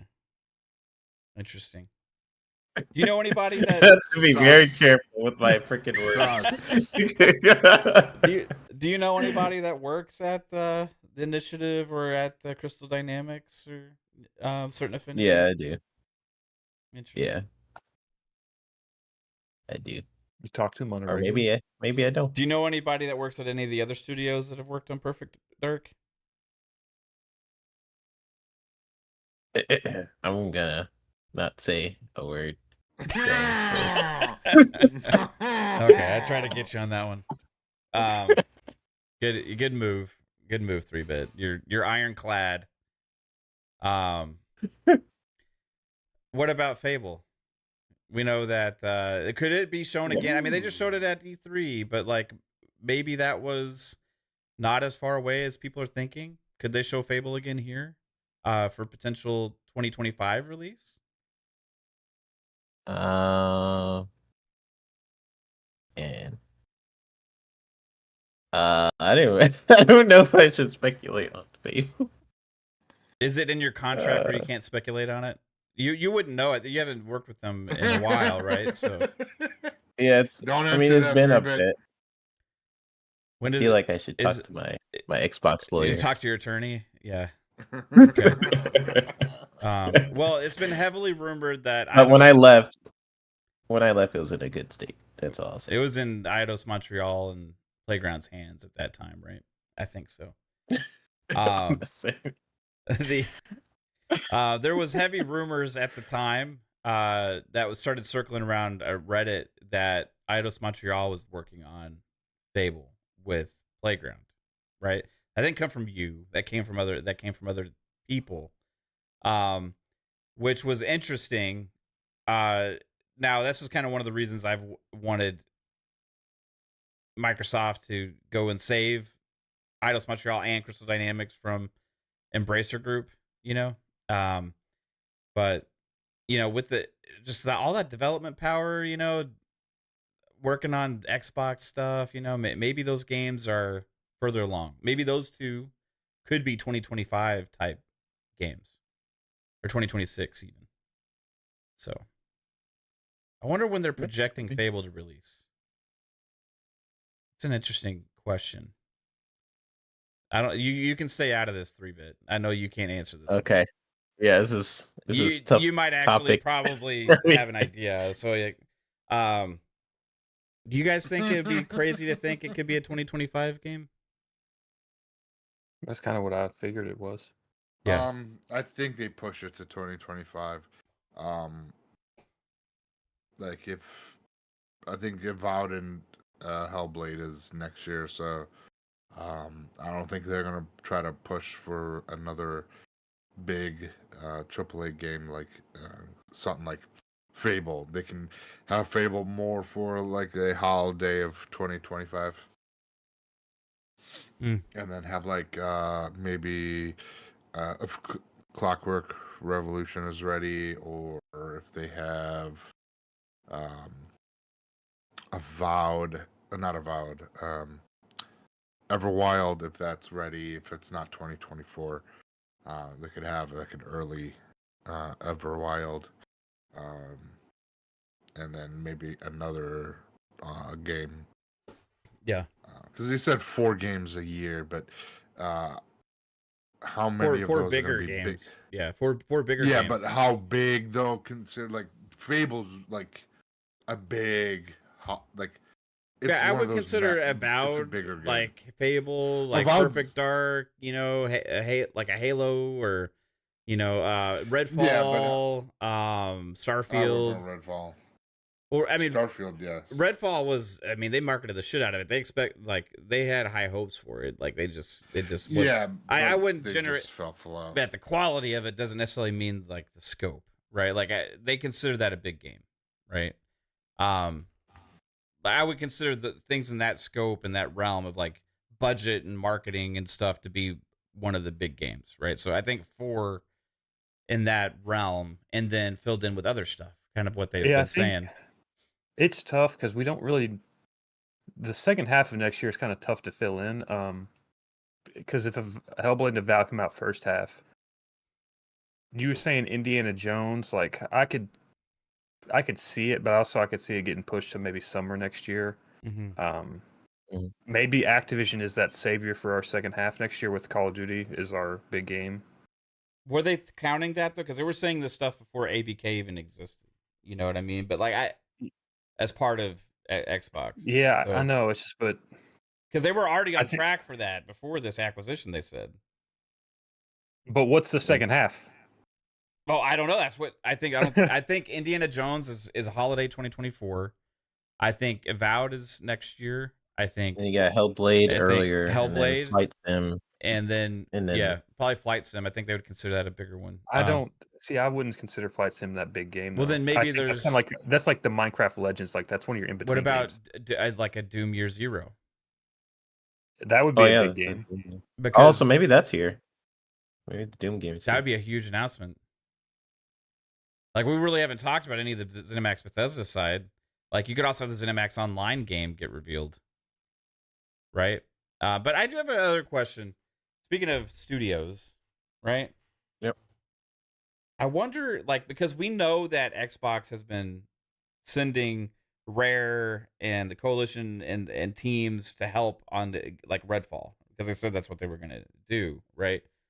To help fix it and get its updates and all that kind of stuff. Do we think that they're already ZeniMax Bethesda may already be helping some Xbox original type studios as well at this point? Because we know they're working together. Like, is it too soon for that? I mean, like Xbox is sending people over to ZeniMax Bethesda. Why not vice versa? You know, could there be like? I think it depends on like time frame of the projects. Like, I think a lot of main Xbox studio stuff is kind of farther out, so that's why they're kind of supporting more Bethesda stuff because it's closer. Yeah, like I'm wondering, could id potentially offer some support to like a Perfect Dark. You know? I mean, we've seen with Starfield that that it was helping. Not even with the gunplay, which most people thought they would. Didn't they help with just polishing I the think, game in yeah, general? like frame rate and optimization and stuff like that, pretty much. Yeah, so I could And see that maybe it was happening again. animations. I can't remember exactly what they said, but like it was more Because about like, everyone assumed it was gunplay, but yeah. it actually wasn't. It was like, yeah, I can't remember. It was something with the optimization. Alvin said the motion blur, possibly. Ray always says And stuff, visuals. or Yes, was he talking about something else? Yep. visuals. Yeah, that was something I experienced when I worked at Xbox. Was studios were constantly helping out each other for different things that they specialized in. Do you think? So yeah, Do you I think could see those that. Cinemax Bethesdas are kind of more incorporated now with the rest of the studios? It's been long enough. You know, it's been a few years now. That's since 2021. Yeah, I could right? see that. And I guess since they're done, they finished Starfield, and they might be focusing on the Starfield DLC and stuff like that. Maybe their workload is a little bit lighter, but then they're probably starting production on Elder Scrolls at the same time. So I don't know. If you were building like the State of Decay MMO type game, like a Cinemax Online would be like a great help. You know? Yep, Or that's something true. like that. But yeah. Get some engineers, because for the most part, when you think about what it uses and what Bethesda uses, it uses their id Tech engine, and then the Bethesda folks use like Creation Engine. So it's a little bit different expertise, but if you get some engineers who are just pretty good at understanding the engine itself, then yeah, you could get some help across studios. Which studios within the Xbox family 3-bit would you think would be the best help for Perfect Dark? Probably the Coalition. Coalition? Do you think Yeah. that game is like a Remedy style game? Like, you haven't seen it. This is speculation. I'm just curious. Like, I have seen it. oh, you have seen it. You've seen Perfect Dark. Yeah, I have. Okay. I don't know if it's the same. So okay, you don't answer the question. Then that's fine. So I'm not gonna answer. How have you seen But Perfect Dark? You didn't work with them, did you? Like with the I just have I haven't. I just have friends. Oh, okay. They're just leaking you shit. All right, I see how it is, right? But the thing about Perfect Dark is what studio did they work for? I'm just kidding. My whole Remedy thing. My whole Remedy thing. Oh, so it's Bethesda with Insane Cakes. Good to know. We have to get him back on the show. No, not taking. I just based that off of like there's a cult video that talks about like what Perfect Dark could be, right, and how it could be the whole like kind of like a Max Payne situation, but I don't know if that's true or not, or that would be cool. But 3-bit confirms bullet time and Perfect. No, I'm just kidding. That would be sick. That would be sick. No, I feel like they've been trying to do some very kind of revolutionary things with Perfect Dark, and that's kind of why I'm like most interested in that one. But I also think it's also very likely that would be the one to be shown. But if it's a Halo thing, if it's State of Decay 3, if it's Everwild, even, for God's sake, I'll tell you what I want the most, right? I want Xbox. Can we just throw Everwild in a trash can and like pretend that never came out? Man, I don't want all those years to go to waste at Rare, man. They gotta come out. It is a beautiful looking game, so I'm really curious about what they're trying to make. But Rare makes me angry sometimes. Was it when they were working on Perfect Dark and the background? That would make sense if they were one to help on it, because they're original creators of it, right? Yeah, but they already said that they would never want to touch another single IP that they made in the past. Yeah. Why does Rare upset you? Just so dumb. Because of what Psycho just said. Yeah. Like you have Xbox's mentality where they learn from their lion heads situation where they don't want to be too hands-on with the studio. Right. So they're like, okay, we won't be too hands-on, but then they learn with Redfall, like, ooh, we probably shouldn't be too hands-off. So it has to be like a hybrid situation where you kind of, Right. You could be hands-off, but you kind of have to watch what your studios are doing. And with Rare, Xbox just has so many amazing IP. I just feel like they're not utilizing all the way. And I feel like Rare is just one of those things like, we'll do what we want. I mean, that's kind of the reason But why they that's made me. the initiative is because Rare didn't want to work on Perfect Dark. Yeah, so they had to make a whole separate Yeah. studio just because Rare didn't want to freaking do their own IP. Right. It's just so crazy. So I don't know. I'm still excited about the game, and they just have so much stuff they could do. They could make another Connect game. I mean, we're like a little over a week away from these awards now, so I'm getting pretty damn excited to see another game show. Right? My nipples are hard. What? They're hard. What? Oh, is my mic fucking not muted again? Shit! Oh, that was just like a conversation you're having with yourself. I thought that was a comment to the oh yeah, Doom. That I do think Doom's gonna be there. Why do you think? Cool. Why do you think that 3-bit? Just based on the rumor that we looked at. no, I didn't see Doom. Let's clarify. I didn't see anything on Doom. But the when we were looking at the documents of like where Indiana Jones was, when they planned to release that, and where Doom was after Indiana Jones. Doom was after Indiana Jones. I think it was, yeah. I'm pretty sure. Oh. Yeah, so we had. Okay, well. I'm telling you guys. Okay, so if I was to go out on a limb, I'll say we see both. Hellblade. No, I think so. I think they save Hellblade 2 for the Dev Direct because I think that's the next big game, right? I mean, Indiana Jones and Doom. You could see both. Let's see, Indiana Jones, Doom, and Perfect Dark. If we saw 3 big games, that would be fucking mind blowing. They would steal the entire show. Like the people would walk away from that show being like, "Holy shit!" Like Xbox has so many fucking great games come out the next couple of years. We also have to remember what Jeff Keighley said the other day, where he said world premieres are going away. So does that mean it's potentially games that we already know about? But because he clarified. They're just getting rid of it. They're just getting rid of the word because they don't want to separate the kinds of trailers from one another to make the other ones less meaningful or whatever. Yeah. So that's they're still gonna have. Sony don't have no world premieres, but Xbox does. Because he turned his gain all the way. Sucks. He turned up his gain when we told him we was getting too much noise in his mic. I turned it down. Fucking turned it down. Turn it down all the way. Like I just don't think he can't control his inside-outside voice. It's just I can't. I get frustrated, and the freaking outside voice just comes inside on, and I fucking turn your. Are you adjusting the gain in Discord or on your knob? My knob. Okay, turn that shit all the way down. Because you got a Blue Yeti. Yeah, turn that shit all the way down. Boop. Okay, it's all the way down. Okay, that's much better. You don't need it. Yes. Now I can put you at 100% instead of 80% volume in Discord. Okay. Yeah. Oh, yeah. Next week we'll have to kick him back up to 200%. Now in the set, why did I do that? And the settings in Discord. Oh. You want to look? I'm on the screen. Oh God, that is so much better. Okay. And on the settings in Discord, you want to have noise suppression on, or like. Yeah, I'm not even doing that right now because last time that's what kicked me out of the fucking.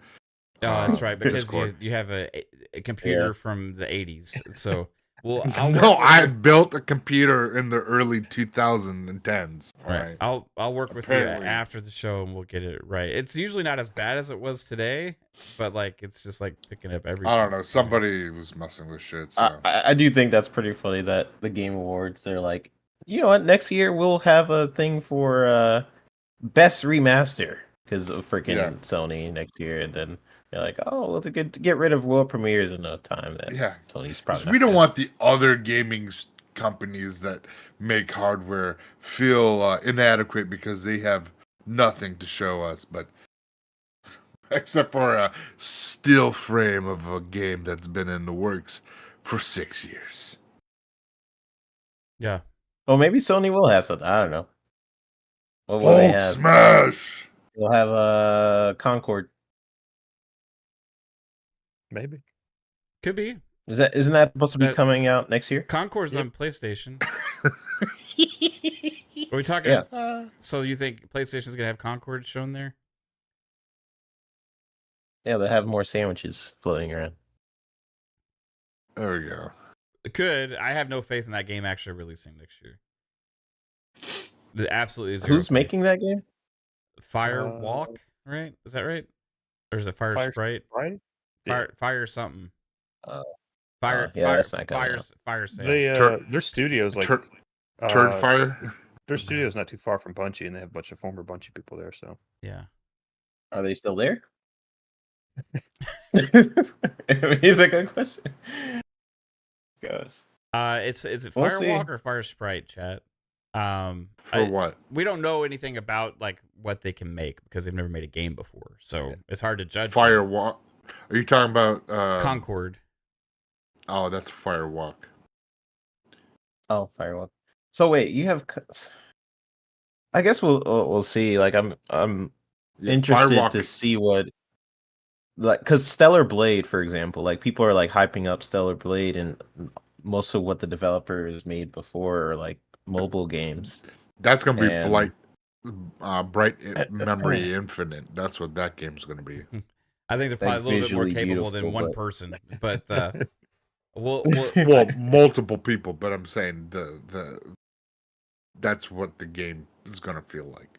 I don't know. Like I'm not super hyped for it. I think some certain kinds of gamers would be, but like the thing with PlayStation right now is like they don't have a big game that a lot of people are excited for right now for 2024. They have like interesting things that are coming out. Like I'm personally kind of excited for Helldivers 2. I'm gonna give it a go, but I'm probably gonna get it on PC because I know that's Wait where till you some see of the the other monetizations for that game. who knows what it'll be. Call of Duty's monetization $40 skins. for Helldivers? No, there's not gonna have $40 Helldivers. I mean, PlayStation isn't really done monetization stuff yet, so like, Yeah. it'd be interesting to see how they GT7. handle it. Just look at GT7. That tells you where they're gonna be going. It's not like GT7 is like not as like the cars are way overpriced, you know. But like, Yeah. You guys think they'll what do else like is gonna be in GT7? something that's further out? Like Not maybe we'll airplanes. see like God of War, like No. DLC or something. You don't think The only thing that's they'll- far out for them that they could show would be Wolverine. And and he's walking around New York City. what I want, no, it's not going to be in New York. It's Hey, we heard that he might be in the boroughs. All right. they said the same universe. It's in the same universe, like so you can be in this, like they can connect the stories basically. They can render. They're gonna Wolverine probably keep it far away from New York because it's gonna be M-rated and kind of bloody. Like the writers who are on it are people who did Spec Ops, the Line. or something like that. Spec Ops The Line. Line. That game's story was incredible. So I am looking forward to how they approach Wolverine. I just don't think it's coming out next year. It's gonna, yeah, it's not. There's no way. I mean, it's not coming out Yeah. next year, but that don't mean something we can't show some like other CGI. Well, I code think for we're it. going to see Rise of the Ronin. Oh, Because okay. Yeah. that's slated for 2024.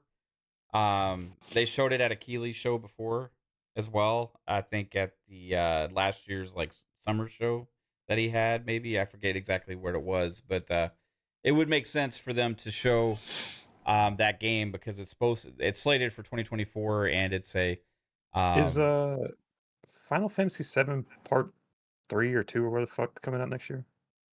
part 2. Yeah. Fucking Victor Club. And so Huh? but they just What showed game? that though, so I don't think they'll show that again. Oh, So I think we'll get potentially from PlayStation we'll get maybe Stellar Blade, potentially Helldivers 2 because it's their next release. Also maybe Rise of the Ronin, and off the cuff maybe Concord, but I don't know at all. Like for sure, like it's hard to say. I take back Concord. I feel like we're not going to see that sandwich game for a while. Yeah, I don't think so But either. Rise of Maybe Ronin, that'll be it. Did yeah. Concord turn into Cooking Mama 3? Rise of the Ronin, I'm excited about. It's made by Team Ninja. It's like Oh yeah, it's like it's this gonna old school samurai like Was game. it last year's Game looks Awards good. where we got the Hogwarts Legacy PlayStation like exclusive content and Forspoken at Game Awards last year? Was that For them? last year? I think so. Yeah, that was last year, wasn't it? Yeah, I think so. Maybe. So we'll see. Do you think they're going to reveal like But, exclusive content for like big third party games slated to come out in 2024? I mean, if they don't I mean- have shit on their own, It's like, possible. Oh yeah, there might be Just a lot wait. of third party deals. We're Oh gonna wait, have- Silent Hill. Silent Hill probably then, right? No, That's that got Blue pushed back. yeah, Blue Team just came out as like we're We're not fine. ready. heck? We're not Okay. ready. I thought No, I thought they said they were on schedule. No, they said they were on schedule. Yeah. But They're on schedule, but they need more time. It's on schedule, but it needs time. no, that's not what they said. Oh my god. Then what did they say? I could have Psycho. sworn they said it's No, on they schedule. said that the development's going well. It's on schedule, but they are eager to show things, but they Not at this moment. But it's up to the publisher when they're ready to show Konami. and stuff, right? So when they said thanks you for your patience for not having any information, but when Konami is ready to share stuff with you, you'll be able to get info on it, basically. Do we see Kojima here with Death Stranding 2 maybe? The question is, if Kojima's here, which game is he here for? Oh yeah, the Xbox Well, game. Death or Stranding 2 the- is the next Yeah. closest game. Overdose, I think, is still farther out. Right, but would he Think so? potentially show both? Like a trailer? Or Overdose is now in preview program. I don't think. I think Overdose is a little bit further out. Shadow dropped that. Shadow dropped the preview program. Yeah. Well, I mean, he is up Jeff Keighley's ass all the time, so like He could have is. two fucking The things. last time he that's was what I there, was they thinking announced his fucking podcast. Okay, like, Oh yeah. It's doing so well, he's having another one. Wait for that one, folks. It's amazing. So yeah, I we'll did see. not even see- Psycho's on did not something even else hear his tonight, man. I just,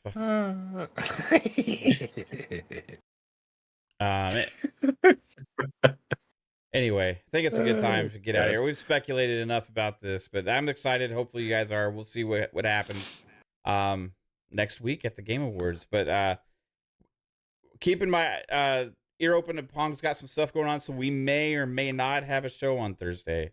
Depends on what's going on, like work stuff and all that kind of stuff. So I'll keep your eyes on Twitter and social media, find out if we are going to have a PM in the PM or not. But we will be back for sure for Friday's Xbox Ultimate podcast. Next week's Monday's FSP, Tuesday FunPop again. And then next Thursday, we'll have the co-stream for the Game Awards. All you guys here are welcome to co-stream it with us. It's normally the night of PM in the PM, so we'll probably go live a little earlier and then kind of roll into the Game Awards co-stream. And then Friday, again, like I said, Xbox Ultimate. But Psycho, besides doing whatever it is the hell you do, tell everybody where they can find you. Chat, thank you for coming out. Sorry I was a little bit late today. Work has had me just working late. So thanks for coming out. Always fantastic to see you guys communicating in the chat. Bring great conversations while we talk about what we talk about. And always a pleasure to do shows with you guys. It's fantastic. Great to see 3-Bit tonight. I know that that might not have been a thing, but it's awesome to see you, brother. And you can see me on social medias under Psychonauts 8. You can find me Monday, Tuesdays, and Fridays here on the Fun Speculation Network at 10 o'clock on the great shows see you there. As Mav said, maybe no PM to PM for Thursday. We'll see. Yeah, thanks, man. 3-bit. Sorry. I'm like the Mortal Kombat left. Yeah, a little bit. 3-bit. Where can everybody find you? Everyone can find me on Twitter at i3bit or my YouTube channel i3bit. I had my show yesterday where I kind of broke down some things from the Xbox tax. Probably the last time I'm gonna talk about it. I'm just tired. But you guys could check that out.